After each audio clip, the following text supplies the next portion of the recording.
so happy we alive. David Baker here. He, of course, his name alone really says it all. He has been honored with nominations for the Pulitzer Prize and the Grammy.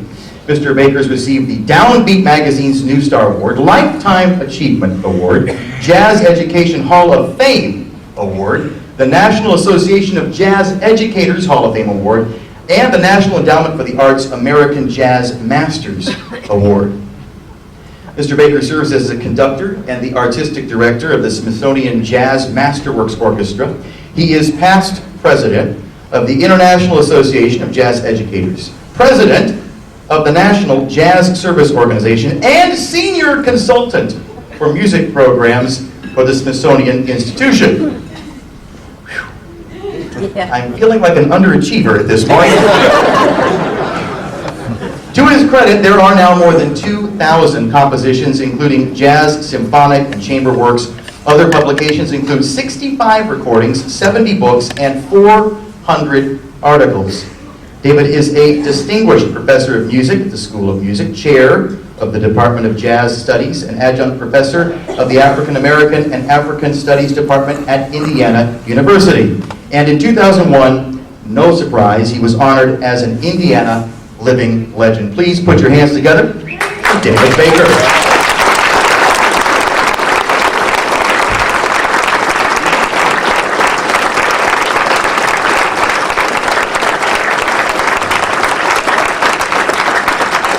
Thank you very much. When people say those kind of things, the first thing I think is they're doing a eulogy. David, you sure made it hard to try to follow you, my man. Okay. I'm going to turn to perhaps a serious side of Jamey. It's a wonderful honor for me to have been invited here tonight to say a few words about my dear friend and colleague, Jamey Aebersold. Jamey and I have been friends for over 40 years. I don't remember exactly when he began studying with me, but it was sometime in the early 1960s. I was living in Indianapolis at that time, along with several others I see in this room tonight. He frequently visited my home at 1237 Virgil Parkway. From the beginning, it was evident that Jamey had a considerable talent and the desire and discipline to develop it. He had a tenacity and an intellectual curiosity I found very impressive. These are all qualities which not only made him a wonderful student, but which later also make him the exceptional teacher he has become. Jamey has said many times that I introduced him to the all-important relationship between chords and scales. That might well be, but no one has done more to disseminate that information to the music world than I honor me tonight. One of the things I most admire about Jamey is that he is an enthusiastic and lifelong learner. This was a part of his nature, which I became acquainted with early in our relationship, and which I continue to enjoy to this day. As I was preparing these remarks, I went back through my scrapbooks from the 1960s, was happily reminded that during those years, Jamey and I played dozens of gigs together. Very quickly, my mentoring of Jamey became a two-way street, with me learning as much from Jamey as he learned from me, and both of us learning everything we could from the people and situations we experienced together. We did lectures, we played concerts in high schools, colleges, churches, ballparks, on truck beds, and nightclubs, and symphony halls. Jamey was a member of the groups that I led, and I was a member of the groups that Jamey led. And we had great fun playing each other's groups. Most of the jobs we played together across that time. Another very special thing that happened during this time was Jamey asked me to write a piece for him for his master's recital at Indiana University. I wrote an extended work entitled Modality, Tonality, and Freedom. I had to look that up, I didn't even remember the title, which featured Jamey with brass choir and rhythm section. I also remember in May of 1964 conducting the Indianapolis Civic Orchestra of Pop's concert at the Randsburg Auditorium of what was at that time Indiana Central College. I had arranged some selections from George Gershwin's Porgy and Bess, on which my versatile friend Jamey played both the saxophone and the banjo. I also remember when he made his first play-along record with David Lom on piano, Don Baldwin on bass, and Stan Gage on drums. I'd like to close my remarks for the evening with two stories about my dear, dear friend Jamey. I heard Jamey say once, possibly tongue-in-cheek, that he used to practice at his house in New Albany with the windows open in the summertime so that just in case Count Basie came through town needing a saxophone player, would hear Jamey playing and hire him. And once when we were in London, I'm not even sure quite where we were having a meal on the second floor of a restaurant in Piccadilly Circus, I believe. We heard a group of street musicians playing with an amplified recording of one of Jamey's play-alongs. Jamey, ever the thinker, said, "Watch this." We went outside and he said to the saxophonist, "Do you know who I am?" The young man looked puzzled and said, "No." At which point Jamey said, 1, 2, 1, 2, 3, 4. The whole group cried out, "You Jamey Aebersold." In that instant, I knew that the young man I mentored in the early 60s had become probably the most famous and highly recognized jazz educator, not in the world, in the universe.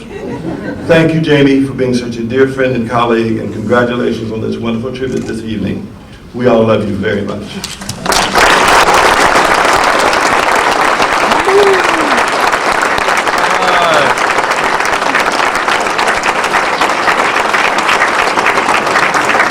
It's amazing to me.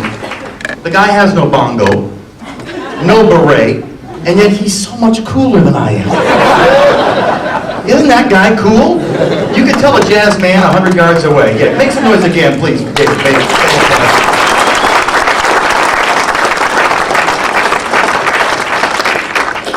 Up next, of course, we got we're going to jam later, aren't we? I brought my French horn. Yeah?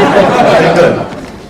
We have Andrea Grossman, a good friend of mine, a member of the New Albany Rotary Club. She's been executive director of the Arts Council of Southern Indiana since 1995. Under her leadership, that organization has grown now to represent 6 counties. She's created a number of programs, awards, and scholarships that bring the arts to our kids, which I think is so important. And Jamey, that's one of the things you've done, is inspired so many kids to follow music, which to me is really one of the most beautiful gifts you can give.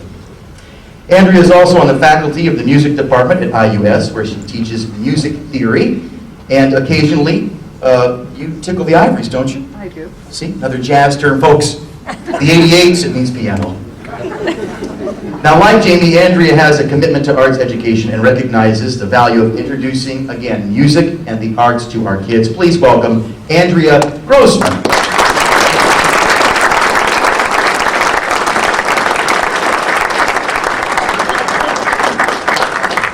Chris. I love Chris. I love you! Jamey, it's my honor and pleasure to make this presentation to you this evening on behalf of the Arts Council Board of Directors. I'd like to acknowledge our board members who are present tonight and ask them to stand. Is Alan Howie here? Yes. Alan Howie, president, and Alan created the wonderful invitation program and history that you see in front of you. Keep standing, Alan. Brenda Woods, president-elect. Yvonne Grundy, vice president. Beth Pattison, secretary. Dave Coulter, treasurer. Doug England, immediate past president. A man who really knows how to get things done, and most of the time they're good things. Brian Breidenbach, Ted Bordador, Roger Whaley, Bill Ryle, Rebecca Bennett Howard, Linda DeRungs, Carl Brammel, John Walburn, Bob Caesar, Pat Harrison, John Wagoner, and Aaron Brown, our program manager. That's a good-looking board. Thank you for being here this evening.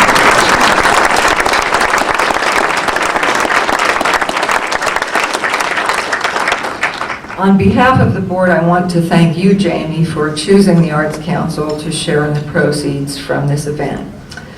Knowing that you support many organizations and that you are committed to many causes makes it that much more special.